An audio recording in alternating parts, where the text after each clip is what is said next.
Hi, sixth grade social studies teachers. My name is Kelly, and I'm going to walk you through the Sultan Empire's West Africa unit plan. This is the fourth unit of the year and follows the Ancient Egypt unit. The compelling question for this unit is, how could something as common as salt lead to the rise of a powerful empire? And students will be asked to explain beyond that point. So we're focusing really on the simplicity and the commonality of a thing called salt and how that led to an impressive civilization.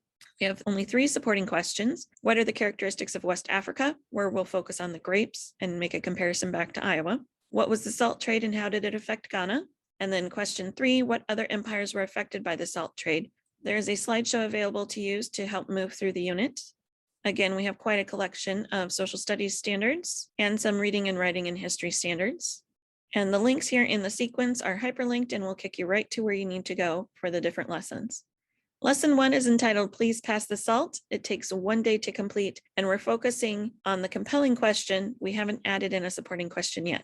So in this lesson, we're exploring salt production, considering the commonality of the product. Students will analyze images and generate questions in order to explore a primary source. So we start by having students look at this image and completing both the WDIS and maybe a partial QFT or question formulation technique. And once students have completed those, we can share the sourcing information and do a little bit of exploration of where this picture took place. Then we move into information on salt production.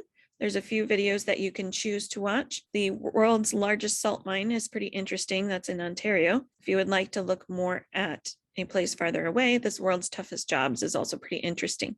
There are some guiding questions to use as you watch one of the videos or as you have students read the article. And then we end up the lesson by explaining the compelling question and pulling out the keywords and phrases.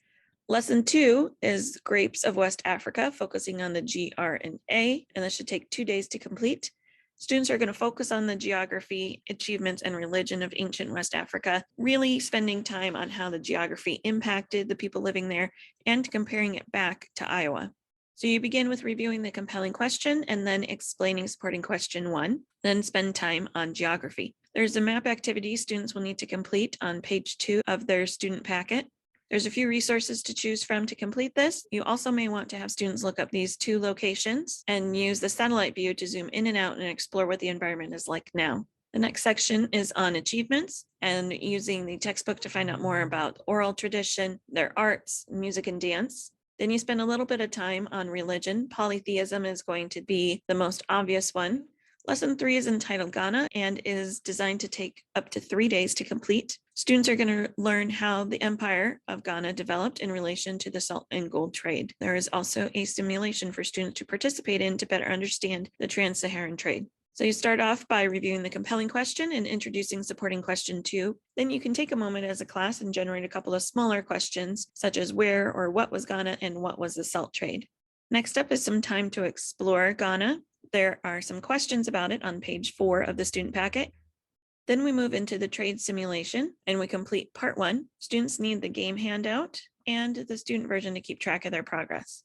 The trade simulation is split out into parts. So part 1 with a little bit of learning, part 2 with some explanation about Mali. Then we learn about the taxes aspect of Ghana. Then we move back into the simulation for part 3, and then we look at supporting question 2. Lesson 4 can take between 1 and 2 days and is about Mali. Students are going to focus on how Mali and Ghana are connected, Mansa Musa's impact, and how perspectives have changed from ancient Mali to today. So again, we review the compelling question, then introduce supporting question 3 and pull out the key phrases. Then on page 5, there are some questions to answer about Mali, and there are a few resources suggested in the unit plan. Following a brief intro to Mali, we look at Mansa Musa and determine which of these resources you would like to use for the learning. This is also a good time to review Islam. And again, this is a throwback to Unit 1. So students might have the world religions comparison chart, or you might need to use a different text to help review this religion. Then there's some time to find out more about ancient Mali up to today. There is a video that you can watch the first few minutes of about how people in Mali now are preserving ancient documents, and then allow students some time to add information to supporting question 3 in their packet. Lesson 5 is about Songhai and should take 1 day. We're focusing on that empire and then their main leader, Askia the Great. Again, we're sticking with supporting question 3, and we have some resources to move through both on the empire and on the main leader. Lesson 6 is the summative. The one listed here is a written response of 2 to 3 paragraphs with claim, evidence, and reasoning, but you might want to switch up how this is done, remembering to keep it to the suggested length of the unit. I hope this video is a helpful resource as you get ready to teach this unit. As always, please reach out to your PLC leader, instructional coach, or curriculum facilitator if you're in need of any support or have any questions.